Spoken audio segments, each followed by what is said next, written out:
Kumusta mga kaibigan? Ito ang inyong kadisyerto at nandito na naman tayo para sa isang bagong adventure. Huwag kalimutan na mag-like at mag-subscribe kung hindi pa kayo nakasubscribe sa channel na ito. Ngayon, papunta naman tayo sa Oman. Oo, tama ang narinig ninyo. Balik na naman ako sa gitna ng disyerto para magtrabaho.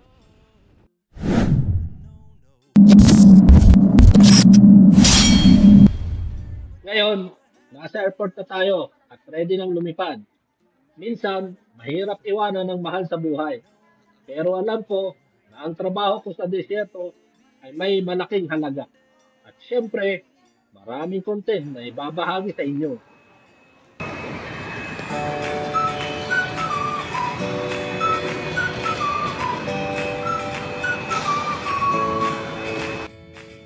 Habang lumilipad, napapansin ko na talaga ang ganda ng tanawin.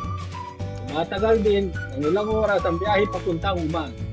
Pero lahat ng ito ay part ng buhay ko bilang content creator na nagtatrabaho sa gitna ng disyerto.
Ayan, nandito na tayo sa Oman.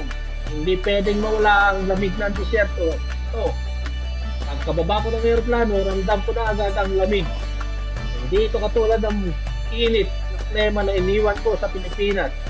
Pero sanay na ako. Medyo matagal na rin ako dito kaya pwede ko parang bahay ko na ng disyerto. Ngayon, papunta na tayo sa site. Kung saan ako nagtatrabaho. Di lang ito basta trabaho. Lahat ng nakikita ko sa disyerto ay napaka-inspirational. Kaya kahit nakakapagod, masaya akong bumalik.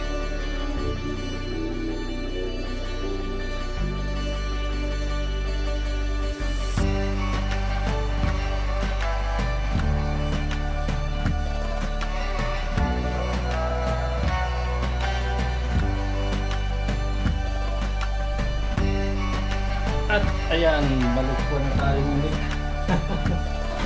Balik disyerto at ako'y naghahanap ng mga coverall ko isusuot. Diretso pasok tayo ngayon. So bali ako ay dumating kahapon ng Oman, nagpahinga lang ng isang gabi. Tapos ngayon bumiyahe dito sa disyerto. January 10, simula na naman ang bakbakan mga guys. So yan ang buhay natin. So tapos na yung ating Christmas, tapos na ang New Year. Lahat ng mga selebrasyon ng December, tinapos na natin. So yun mga guys, first time sa loob ng 9 na taon, tayo ay nakauwi din ng December. So ngayon ay nandito na uli, panibagong taon, panibagong bakbakan na naman to mga guys. Ang inyong mapapanood sa aking channel. At yun, salamat sa inyo. So hanggang dito na lang muna. Bye bye. See you sa susunod natin mga vlog. Kahit pa mahirap, nakakaramdam pa rin ako ng gratitude. Kasi hindi lahat ay may oportunidad na makapagtrabaho sa ganitong lugar. Siyempre, makakapag-create tayo ng magagandang content para sa inyo.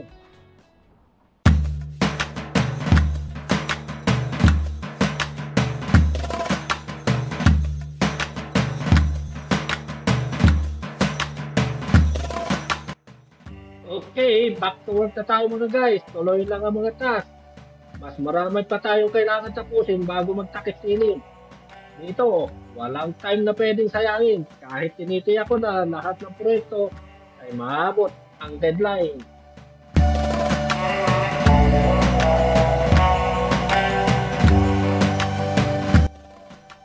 habang tumatagal, mas lalo kong nararamdaman na ang disyerto ay isang lugar ng paglago. Kahit mahirap, nandyan pa rin ang mga pagkakataon para matutunan ang mga bagong bagay. At siyempre, hindi ko nakakalimutan ang purpose ko. Magbigay ng content na may halaga at makapag-inspire. At ngayon, habang tinatapos ang araw, napansin ko na maganda pa rin ang pakiramdam. Kahit ang disyerto ay matindi. At ang sunset dito ay parang regalo. Isang magandang pagkakataon para mag-reflect at magpahinga pagkatapos ng isang long work day. Hindi ko na alam kung ilang beses ko na nasaksihan ng ganitong tanawin. Pero bawat araw na tumatagal ako dito, natututo ako magpasalamat. Pagkatapos ng isang matinding araw ng trabaho, ang kalmado ng disyerto ay para bang isang paalala na lahat ng paghihirap ay may katumbas na tagumpay. He's my friend. What? You from where? I am Milad. You're from Milad. I am from Bangladesh. This is Gentry. He's my best friend. Woo! Philippines.